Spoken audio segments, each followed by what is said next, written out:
இது மகிமை நேரம். கர்த்தராகிய இயேசு கிறிஸ்துவின் நாமத்தினாலே மகிமையின் நேரம் நிகழ்ச்சியின் மூலமாக உங்களை சந்திப்பதில் நான் மிகுந்த மகிழ்ச்சி அடைகிறேன். இந்த நாளிலும் நாம் தியானத்துக்கென்று எடுத்துக்கொண்ட தலைப்பு, ஒருபோதும் வெட்கப்பட்டு போவதில்லை.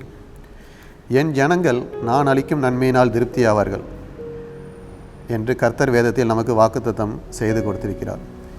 என் ஜனங்கள் என்று கூறும்போது கர்த்தர் தெளிவாக சொல்கிறார், தம்மால் தெரிந்து கொண்டப்பட்ட ஜனங்களை என் ஜனங்கள் என்று சொல்கிறார்.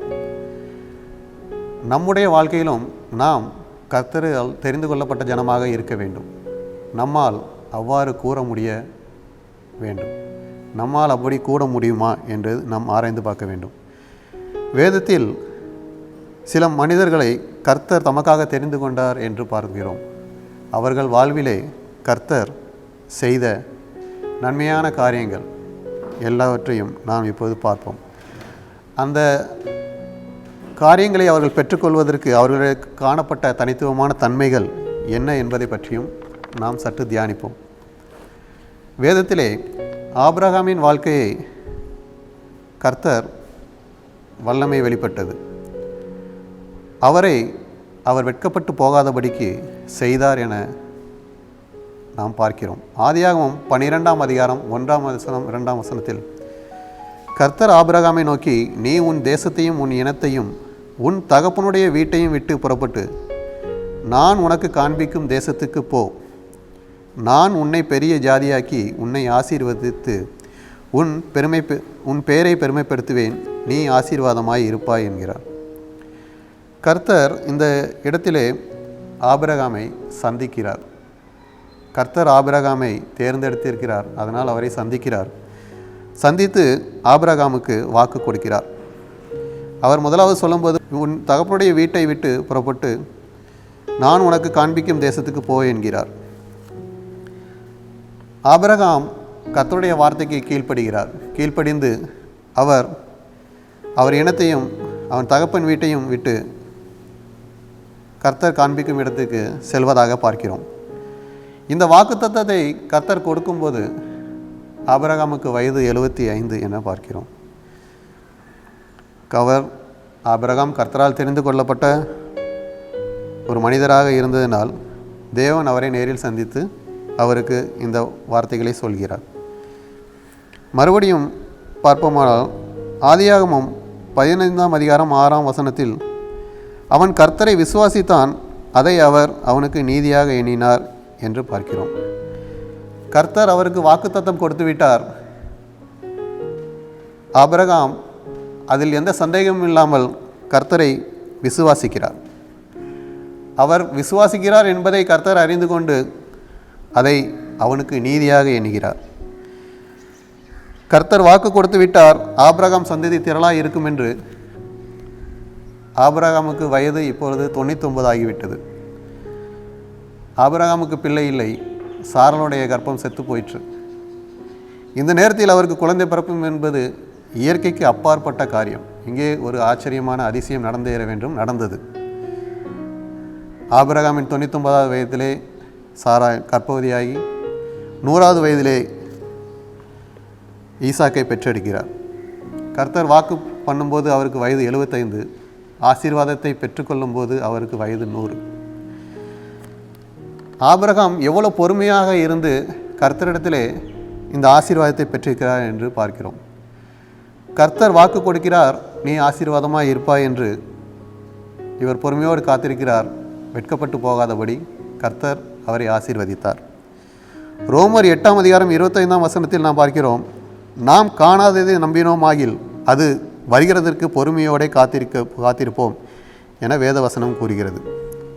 பாருங்கள், ஆபிரகாம் தேவன் வாக்கு கொடுத்து விட்டார். ஆனால் அதற்கான எந்த அடையாளமும் இல்லை. அவர் அதை விசுவாசிக்கிறார். வேதவசனத்தின்படி காணாததை நம்பினார், பொறுமையோடு காத்திருந்தார், ஆசீர்வாதத்தை பெற்றுக்கொண்டார் என பார்க்கிறோம்.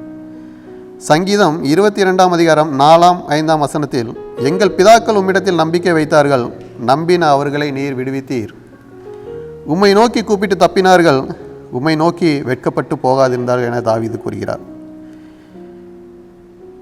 நம்முடைய நம்பிக்கை கர்த்தர் பெயரில் இருக்க வேண்டும் என்பதை இந்த வேதவசனம் சுட்டி காட்டுகிறது. நாம் கர்த்தரை நம்பும் பட்சத்தில் கர்த்தர் நம்முடைய கூப்பிடுதலை கேட்பார். நம்மை எல்லா தீங்குக்கும் விலக்கி காத்து நாம் வெட்கப்பட்டு போகாதபடி நம்மை நிச்சயமாய் ஆசீர்வதிப்பார். ஆபிரகாமை ஆசீர்வதித்து அவர் வெட்கப்பட்டு போகாமல் செய்த தேவனால் நம்முடைய வாழ்க்கையிலும் நாம் இருக்கும் சூழ்நிலையை மாற்றி நாம் வெட்கப்பட்டு போகாதபடி செய்ய முடியும். வேதத்தில் இன்னொரு தேவ மனிதரை பற்றி பார்ப்போம். யோபு 1ஆம் அதிகாரம் 1ஆம் வசனத்திலே நாம் பார்க்கிறோம் யோபுவை பற்றி. அந்த மனுஷன் உத்தமனும் சன்மார்க்கனும் தேவனுக்கு பயந்து பொல்லாப்புக்கு விலகுகிறவனுமாய் இருந்தான் என்று பார்க்கிறோம். இது வேத வசனத்தில் சொல்லுகிறது. யோபு 1ஆம் அதிகாரம் 8ஆம் வசனம், யோபு 2ஆம் அதிகாரம் 3ஆம் வசனத்திலே கர்த்தர் யோபுவை குறித்து சாட்சியாக இதே காரியங்களை கூறுகிறார். உத்தமனும் சன்மார்க்கனும் தேவனுக்கு பயந்து பொல்லாப்புக்கு விலகிறவனுமாகிய அவனைப் போல் பூமியில் ஒருவனும் இல்லை என்று கர்த்தர் வாக்கு கொடுக்கிறார். யோபுவையும் அவன் குடும்பத்தையும் அவனுக்கு உண்டான எல்லாவற்றையும் சுற்றி கர்த்தர் வேலையெடுத்திருக்கிறார். எதனால்? அவன் உத்தமன், சன்மார்க்கன், தேவனுக்கு பயந்து பொல்லாப்புக்கு விலகிறான். அதனால் அவனுடைய வாழ்க்கை சிறப்பாக இருந்தது. இந்த நேரத்தில் தான் சாத்தான் தேவனிடம் கேட்கிறார், யோபுவை சோதிக்கும்படியாக. கர்த்தர் அனுமதிக்கிறார். ஒரே நாளில் யோபு எல்லாவற்றையும் இழந்து போகிறார். அவரது பிள்ளைகள் மரித்து போனார்கள். அவருடைய சொத்துக்கள் எல்லாம் கொள்ளையாடப்பட்டன. இந்த நேரத்திலும் யோபு தன் உத்தமத்திலே உறுதியாக இருந்தார். இதற்கு பின்னால் சாத்தானானவன் யோபின் உள்ளங்கால் தொடங்கி உச்சந்தலை மட்டும் பருக்களால் வாதிக்கிறார். ஒரு ஓட்டை எடுத்து தன்னை சுரண்டி கொண்டு சாம்பலில் உட்கார்கிறார். கோபுரத்தில் இருந்தவர் ஒரே நாளில் இறக்கப்படுகிறார், சாம்பலில் உட்கார்கிறார். யோபு சன்மார்க்கன் தான், உத்தமன் தான், தேவனுக்கு பயந்து பொல்லாப்புக்கு விலகிறவர் தான். ஆனாலும் அவருக்கு இந்த வேதனை, துன்பம். சோதிக்கும்படி கர்த்தர் அனுமதி கொடுக்கிறார். யோபுவும் சோதனையை சகிக்கிறார்.